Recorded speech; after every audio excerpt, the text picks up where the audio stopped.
என் பையன் இந்த காசெல்லாம் இந்த ஆஷா ரெட்டிங்க நடிக்கிட்டு ஏமாந்துட்டான், பூராத்தையும் சுருட்டிட்டு போயிட்டாவ. இப்போ நாங்கள் அம்பொன்று என் பையில விட்டாங்க ரோட்டில், லண்டன்ல இங்கே ஒன்றும் செட்டில் ஆகலை, அங்கேயும் லைஃப் ஃபெயிலியர், இங்கேயும் வந்து பணத்தை விட்டான், அந்த பணத்தை எல்லாம் மீட்டு கொடுங்க, ஆஷா ரெட்டி மேலே நடவடிக்கை எடுங்க அப்படின்னு சொல்லி புகார் கொடுத்துருக்காங்க. நிறைய பேருமா இந்த இன்ஸ்டாகிராம் இன்ஃப்ளூயன்சர்ஸ்ன்னு ஏகப்பட்ட பேர் ஏமாத்திட்டு போயிட்டாங்க. பணம் பணம் பணம் பணம் பணம் பணம் பணம் எப்படி வேணுமோ பணம் சம்பாரிச்சாகணும். ஆம்பளை பயிர்களுக்கு மோகம், சிவப்பு தோலாக இருந்தால் போதும், காசு அள்ளி கொடுத்துடணும்.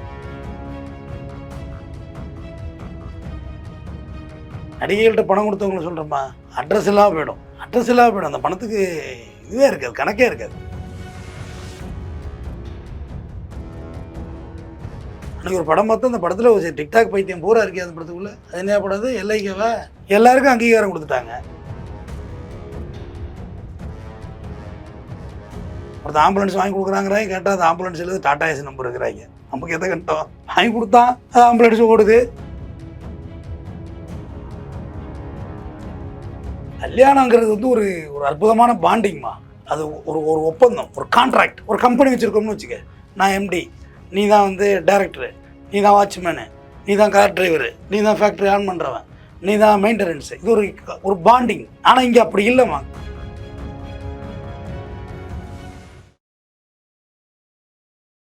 ஆச்சி மசாலா, எந்த சமையலும் ருசி தேடும் ரகசியம் 20 ரூபாய். கிங் டிவி நேயர்களுக்கு வணக்கம். இன்றைய சிறப்பு நிகழ்ச்சியில் நம்முடன் இணைந்திருக்கிறார் குற்றவியல் வழக்கறிஞர் RS தமிழ்வேந்தன் அவர்கள். வணக்கம் சார். வணக்கம். தெலுங்கு சினிமாவில் பிரபலமா இருக்கக்கூடிய ஆஷா ரெட்டி அப்படின்ற நடிகை ஒரு லண்டன் சாஃப்ட்வேர் இன்ஜினியரை ஏமாற்றியதா ஒரு புகார் எழுந்திருக்கு சார். என்ன உண்மை நிலவரம்? இன்ஸ்டாகிராம் டிக்டாக்ல உள்ள பொம்பளையில ஏமாத்துறாளோ, அப்புறம் அது ஏமாத்துறதுல என்ன ஆச்சரியம் பண்ணுவான்னு. ஆஷா ரெட்டி எவ்வளோ ஃபேமஸ்ஸு, ஏன்னா தெலுங்கில் எத்தனை ஹிட்டு கொடுத்துருக்கு, அது ஏமாத்துறதுல ஆச்சரியப்படுறது ஒன்றும் இல்லை. ஆஷா ரெட்டி என்ன பண்ணிருக்குமா, அது ஆல்ரெடி கல்யாணம் ஆணுச்சு. ஒரு தெலுங்கு பிஸ்னஸ் மேன் கம் ப்ரொடியூசரோட கல்யாணம் ஆச்சு. அப்புறம் அதை அப்படியே ஓடுனுச்சு. அப்புறம் டைவர்ஸ் எல்லாம் பண்ணிக்கிட்டாங்க. அடுத்த ப்ராசஸ் அது தானே பண்ணிக்கிட்டாங்க. அப்புறம் 2018 லண்டனை சேர்ந்த ஒய்வி தர்மேந்திரகுமார் அப்படின்றவோட ஒரு பழக்கம் வருது. தர்மேந்திரா அலைஸ் தர்மேந்திரகுமாரோட பழக்கம் வருது. அவர்னாலே எந்த பிரச்சனையும் இல்லை, அவங்க அப்பா தான் கம்ப்ளைண்ட் கொடுத்துட்டாரு, பையன் கொண்ட காசெல்லாம் விட்டுட்டான் அப்படின்னு சொல்லி. அப்புறம் 2020 பார்த்தீங்கன்னா இவங்க 2 பேரும் கல்யாணம் பண்ணிக்காமே ஒன்றா வாழ்கிறாங்க. இப்படியா காலங்கள் போயிட்டுருக்கு. 5 கிலோ தங்கம், 1 கோடி ரூபாய் காரு, 3 கோடி பணம், மறுபடியும் மணிகொண்டா அப்படிங்கிற இடத்துல பார்த்தீங்கன்னா 5 கோடி ரூபாயில் ஒரு ஃப்ளாட்டு, அதுபோல் ஒரு லிக்விட் கேஷாக 1 கோடி. இப்போ ஒரு ஆள் ஒரு 10 கோடி ரூபாயில் கணக்கு சொல்கிறாங்கன்னு வச்சுக்கோங்க, பணத்தை கொடுத்துட்டாரு இவருன்னு சொல்லி. அப்போ 2020 வந்து ஒரு செட்டில்மெண்ட்டு பேசுகிறாங்க. யார்கிட்ட இருந்துன்னா, ஆஷா ரெட்டி தர்மேந்திரகுமாருக்கு ஒரு 70 லட்சம் பணம் கொடுத்துடணும், அதோட விலைக்கு போயிடணும், வாங்கின காசுக்கு இதுக்கு சரியாக போச்சு, மற்றதெல்லாம் கழிஞ்சு போச்சுன்ட்டாங்க பணம்லாம். அது எப்படி கழிஞ்சிருக்குன்னு தெரியும், கழிஞ்சு போச்சு. இது இப்படியே போயிட்டு இருந்தால், ஆனால் அதுவும் வரலை. மறுபடியும் 2025 கல்யாணம் பண்ணியாமல் சேர்ந்து வாழ்கிறதா ஒரு தகவல் வருது, நாங்கள் சேர்ந்து தான் வாழ்கிறோன்னு. ஆனால் தர்மேந்திரகுமாரோட அப்பா என்ன செய்கிறாரு, தெலுங்கானா ஸ்டேட்டில் போய் ஒரு கம்ப்ளைண்ட் கொடுக்குறாரு. என் பையன் இந்த காசெல்லாம் இந்த ஆஷா ரெட்டிங்க நடிக்கிட்டு ஏமாந்துட்டான், பூராத்தையும் சுருட்டிட்டு போயிட்டாவ. இப்போ நாங்கள் அம்பொன்று என் பையில விட்டாங்க ரோட்டில், லண்டன்ல இங்கே ஒன்றும் செட்டில் ஆகலை, அங்கேயும் லைஃப் ஃபெயிலியர், இங்கேயும் வந்து பணத்தை விட்டான், அந்த பணத்தை எல்லாம் மீட்டு கொடுங்க, ஆஷா ரெட்டி மேலே நடவடிக்கை எடுங்க அப்படின்னு சொல்லி புகார் கொடுத்துருக்காங்க. பட் ஆஷா ரெட்டி இதெல்லாம் பொய் குற்றச்சாட்டு, வேணும்னே ஃபேமில் இருக்க என்ன வந்து இறக்கணும் அப்படின்றதுக்காக சொல்கிறாங்கன்றாங்க. எல்லாத்துக்கும் வாய்ப்பு இருக்குது, பொய் குற்றச்சாட்டுக்கும் வாய்ப்பு இருக்குது, உண்மை குற்றச்சாட்டுக்கும் வாய்ப்பு இருக்குது. ஆனால் ஏதோ நடந்திருக்கும். பணத்துக்கு தான் பதில். தர்மேந்திரகுமாரோட அப்பா சம்பாரிச்சிருப்பார், தர்மேந்திரகுமார் சம்பாரிச்சிருக்க மாட்டார். என் பையன் காசை விட்டான், எப்படியாவது வாங்கிடணுங்கிறது இப்போ அவருடைய ஒரு டார்கெட்டு. விசாரணை நடந்துக்கிட்டு இருக்குது. இது இன்றைக்கி எல்லாத்துக்கும் இல்லையம்மா, இன்ஸ்டாகிராம் ப்ராப்ளமாக இந்த மாதிரி பண்ணுறானுங்க. ஃபேமிலிஸ்ன்னா பார்த்தா 3 மில்லியன் சப்ஸ்கிரைப் வச்சுருக்கான், சேனல் லாக் அவுட் பண்ணிட்டு ஓட்டாமா. என் அம்மா சாவ கிடக்குன்னு சொல்லி இப்போ தார் ராக் ஜீப் வாங்குறான். நல்ல வீட்டு காசில் வாங்கினாலே கோயிலில் போய் வேண்டு வாங்குவான். இவெல்லாம் தார் வாங்குறானா, ஐயோ நாசமாக போகிறதுக்கு கொஞ்சம் ஏற்பாடு பண்ணி விடுங்களேன்னு கடவுளை கூப்பிட்றான். நீ ஊரை ஏமாற்றி ஜிபே பண்ணி வேணவன் விடுவானா, பூரா பேரும் அள்ளி சதற விட்ருக்கான் சில்லறைய. நிறைய பேருமா இந்த இன்ஸ்டாகிராம் இன்ஃப்ளூயன்சர்ஸ்ன்னு ஏகப்பட்ட பேர் ஏமாற்றிட்டு போயிட்டாங்க. இது என்ன ஆஷா ரெட்டிக்கு போயிட்டா, ஒன்றுமே இல்லாதவங்கெல்லாம் பளிங்கிக்கல்லில் வீடு கட்டுறாங்கம்மா. ஏதுமா அவ்வளோ காசு, எல்லாம் இப்படி மீட்ரு போடுறது தானே, அதை இதையும் சொல்லி. யார் ஏழையாக இருக்கா சொல்லு. அன்றைக்கி ஒரு படம் பார்த்தா அந்த படத்தில் ஒரு டிக்டாக் பைத்தியம் பூரா இருக்கே அந்த படத்துக்குள்ளே. அது என்ன படாது எல்ஐகேவை எல்லாருக்கும் அங்கீகாரம் கொடுத்துட்டாங்க. அதான் அப்புறம் ஏமாத்தான் செய்வாங்க. அப்புறம் ஒருத்தர் ஆம்புலன்ஸ் வாங்கி கொடுக்குறாங்கிறாங்க, கேட்டால் அது ஆம்புலன்ஸ் எழுது டாடா ஏசி நம்பர் இருக்கிறாங்க. நமக்கு எதை கண்டோம் வாங்கி கொடுத்தான், அது ஆம்புலன்ஸ் ஓடுது. செய்யறவங்க மேல மட்டும் குற்றச்சாட்டு வைக்கிறாங்க. நல்ல பாயிண்ட். நடிகர் கரண் இருக்காருல, அவரெல்லாம் மறந்து போயிருக்கும் உங்களுக்கு. அவர் முந்தா நாள் ஒரு இன்டர்வியூவில் பேசினார். இன்டர்வியூலாம் விருதில் அவார்டு ஃபங்க்ஷனில் கொஞ்சம் பேர் தான் நாட்டில் நல்லது செய்கிறாங்க, அவங்களே அவதூறு பேசி விரட்டினீங்கன்னா ஆளே இருக்காது நல்லது செய்யணும். ரொம்ப நல்லா இருந்தது. ரொம்ப நல்ல பேச்சா. நேருக்கு நேர் படத்தில் பயங்கரமான வில்லனாக வருவார். அவர் நல்ல விஷயம் தானே அது. இப்போ நல்லது செய்கிறவங்க யார், கெட்டது செய்கிறவங்க யாருன்னு தெரியாமல் போயிட்டுமா. எல்லாரும் ஆஷா ரெட்டி மாரி இறங்கிட்டாங்க. பணம் பணம் பணம் பணம் பணம் பணம் பணம் எப்படி வேணுமோ பணம் சம்பாரிச்சாகணும். ஆம்பளை பயல்களுக்கு மோகம், சிவப்பு தோலாக இருந்தால் போதும், காசு அள்ளி கொடுத்துடணும். சப்ஸ்கிரிப்ஷன் சார்ஜஸ் வேறு, அது வேறு தனியாக போயிட்டுருக்காம. ஆமாம், அது பேர் இடையில வருது. அதை போட்டுக்கிட்டால் அது எக்ஸ்ட்ரா காசு, அது வேறு ஒன்று கேட்குது. அவங்க இதை போட்டுக்கலாம் அதுமாரின்னு. அதனால் சொல்கிறேன், இங்கே நம்ம இண்டஸ்ட்ரியிலே ஒரு ஹெலிகாப்டர் வச்சுருக்க நடிகை யாரெல்லாம் கேட்கக்கூடாது பேரை.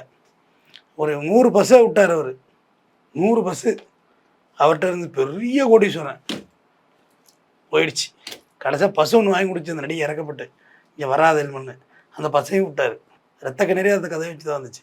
நடிகைகள்கிட்ட பணம் கொடுத்தவங்களை சொல்கிறோம்மா, அட்ரஸ் இல்லாமல் போயிடும். அந்த பணத்துக்கு இதுவே இருக்காது, கணக்கே இருக்காது. அது எங்கள் அப்பா அடிக்கடி சொல்லுவார். குடிச்சுன்னா எவ்வளோ குடிக்க முடியும்? ஒரு ஃபுல்லு 2 ஃபுல்லு குடிக்க முடியுமா? முடியாதா? முடியாது. எப்படி குடிக்க முடியும்? தலையாட்டுற வாந்தி வந்துடும், ஆஸ்பத்திரி போய் சேர்த்துருவாங்க உன்னைய. குடிமகன்கள் இருக்காங்கல்ல சார், அவ்வளோலாம் குடிக்க முடியாது மேலே. என்ன பேர் பார்சலாக அடி வாங்கிட்டாதா? ஆனால் சூதும் மாதும் அப்படி கிடையாதுமா, லிமிட்டே இருக்காது. சாப்பிட்டா 50 இட்லி சாப்பிடுவியா? சாப்பிட முடியாதுல்ல.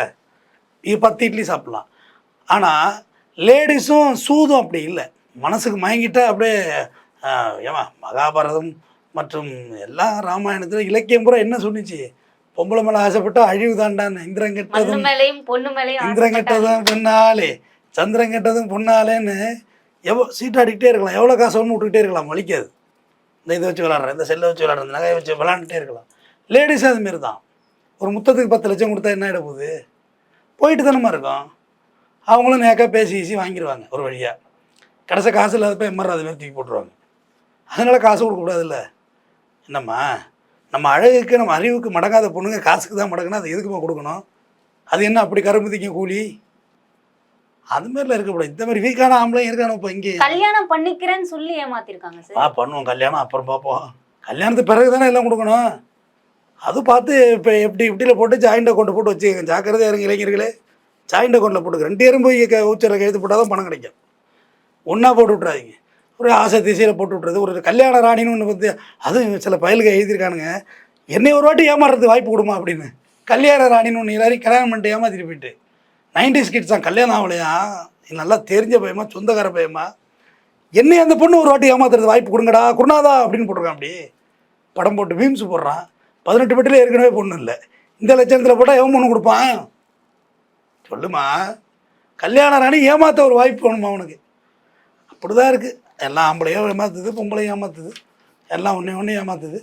ஆனால் பொம்பளை பிள்ளைங்க போய் கண்ணை கச்சக்கினா ஆம்பளை போய் ரிமாண்ட் ஆகிடலாம். நாங்கள் கண்ணை கச்சக்கினா ரிமாண்டே இல்லை. இப்போ ஆம்பளைங்களுக்கு சப்போர்ட்டாக சுப்ரீம் கோர்ட் வந்துருச்சு. பொம்பளை போய் கண்ணை கச்சக்கினா இங்கே இனிமே வேலையாகாது, தூக்கிண்ட உள்ளே போட்டுருவாங்க. கல்யாண ராணி, சிவகாசி, ஜெயலட்சுமி இப்போ ஒன்று பண்ணி வச்சுதே, இப்போ ஒன்று மாட்டினு ஜப்பா ரீசெண்டாக ஏகப்பட்ட கல்யாணம். கல்யாணங்கிறது ஒரு அற்புதமான பாண்டிங்மா. அது ஒரு ஒப்பந்தம், ஒரு கான்ட்ராக்ட். ஒரு கம்பெனி வச்சுருக்கோம்னு வச்சுக்க. நான் எம்டி, நீ தான் டைரக்டரு, நீ தான் வாட்ச்மேனு, நீ தான் கார் டிரைவரு, நீ தான் ஃபேக்ட்ரி ஆன் பண்ணுறவன், நீ தான் மெயின்டெனன்ஸு. இது ஒரு பாண்டிங். ஆனால் இங்கே அப்படி இல்லைம்மா, ரொம்ப குப்பை மாரி பண்ணுறாங்கம்மா கல்யாணம்.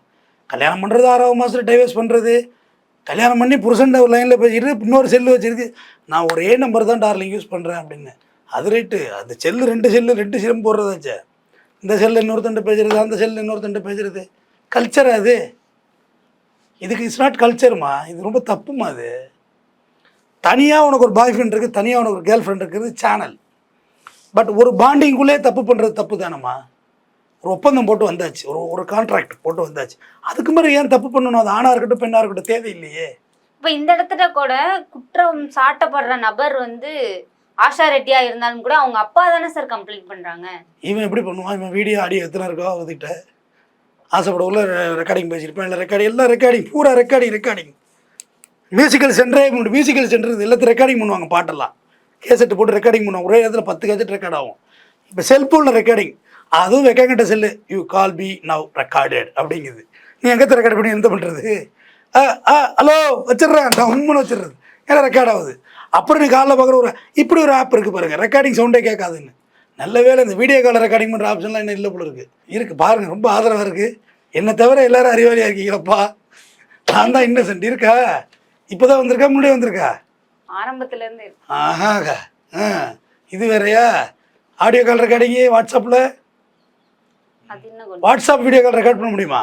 எப்போ வந்துச்சு ஆப்? அதுக்கு காலில் ஒன்று வந்து நவ் கால் பி ரெக்கார்டர் எல்லாமே பேசலாங்குது. ஹாய் பொண்டாட்டி, ஆனால் பாவையாக இருந்தாலும் அவர் தான் ஒதுங்கிட்டாரு.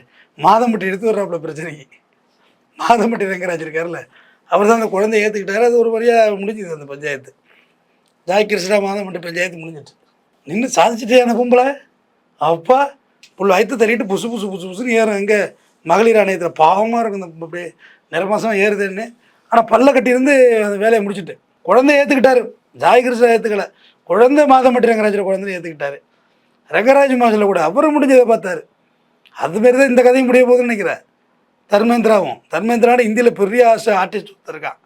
ஹேமமாலி புருஷன் தானே தர்மேந்திரா, பெரிய ஆர்டிஸ்ட்டு. கடைசியாக இந்த தர்மேந்திரா இங்கே வந்து ஏமாந்துருக்காரு, கர்மேந்திரா ஆகிட்டார் அவர். இதுவரை எங்களுடன் பல்வேறு கருத்துக்களை பகிர்ந்தமைக்கு நன்றி. தொடர்ந்து பேசுவோம். நன்றி. எந்த சமையலும் ருசி தேடும் ரகசியம் 20 ரூபாய்.